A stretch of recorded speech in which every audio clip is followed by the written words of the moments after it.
Irina Bokova of UNESCO said, "Water is a key foundation whose importance can hardly be overestimated." Hi everyone, my name's Jillian and I'm here to discuss the importance of drinking water. I unfortunately could not find an audience to come to my house today, so I improvised with some family from back home. Say hi everyone. Hi. Okay, so back to it. Today I'd like to focus on why humans need water to survive. We must all understand how vital water is in our daily lives in order to appreciate the health benefits we gain from it. This topic applies to all of us on the planet because we would not survive without water. Through my research and personal experience, I will explain the physical necessity of water and the benefits we gain from it from daily intake and why it promotes our health. By the end of the speech, I hope that everyone will be drinking more water. It's the goal.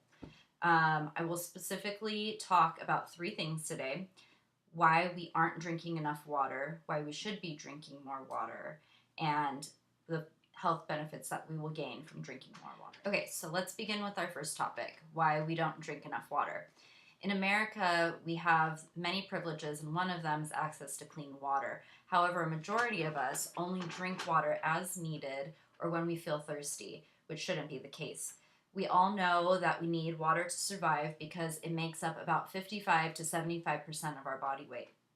Without it, our cells will shrivel up and our organs wouldn't be able to function properly, and that's called dehydration. Our main problem is that most of us Americans fulfill our thirst with beverages other than water because we prefer something that is a little bit more tasty. These other beverages are consumed for the energy content, quench, mild stimuli, or pleasure, which satisfies the reward center of our brains. Even though these products are tasty, it prevents proper hydration and increases caloric intake.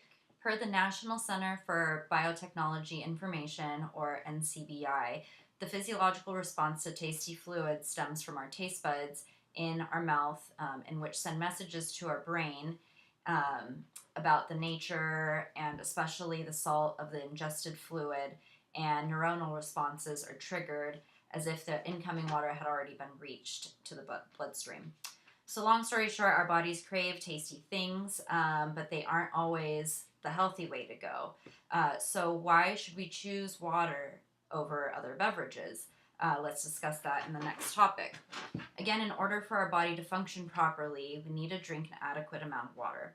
Our brain releases hormonal messages that are picked up by our receptors that trigger thirst. However, we should not be feeling thirsty. It's not a natural thing.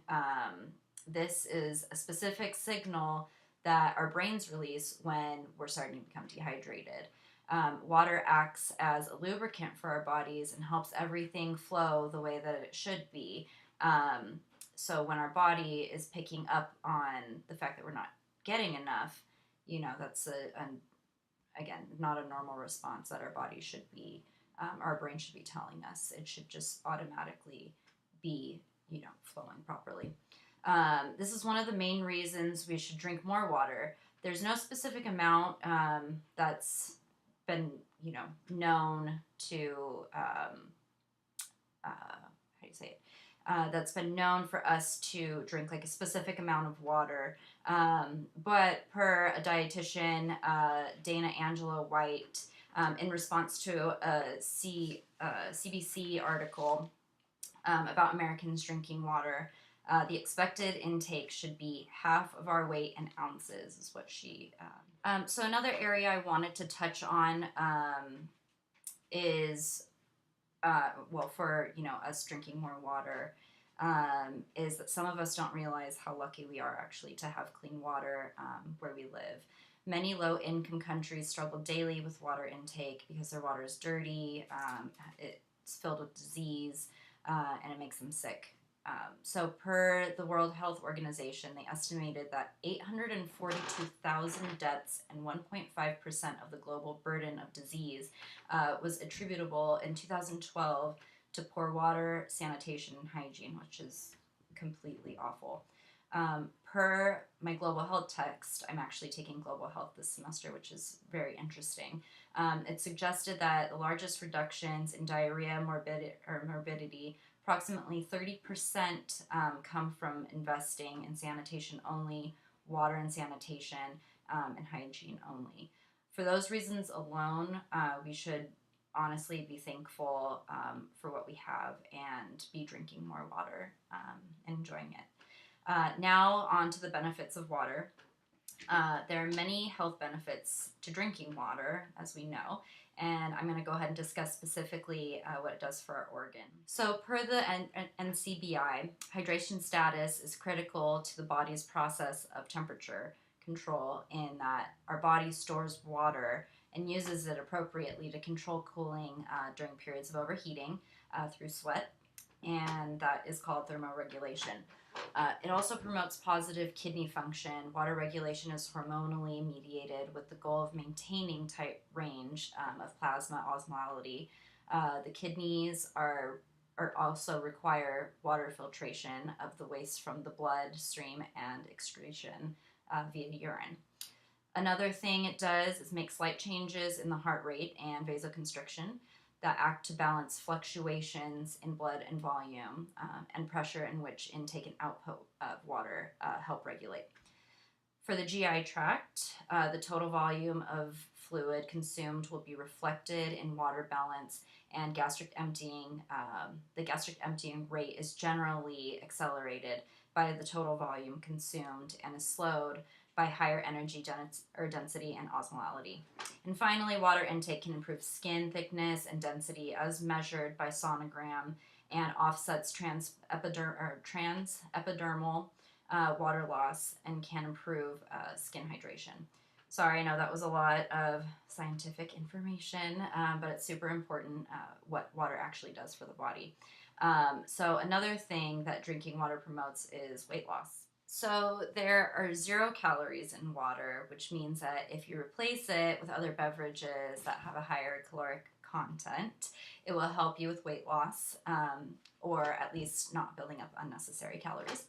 Also, if you eat foods with higher water content, like fruits and vegetables, usually requires more chewing, which is absorbed slower, making you feel more full.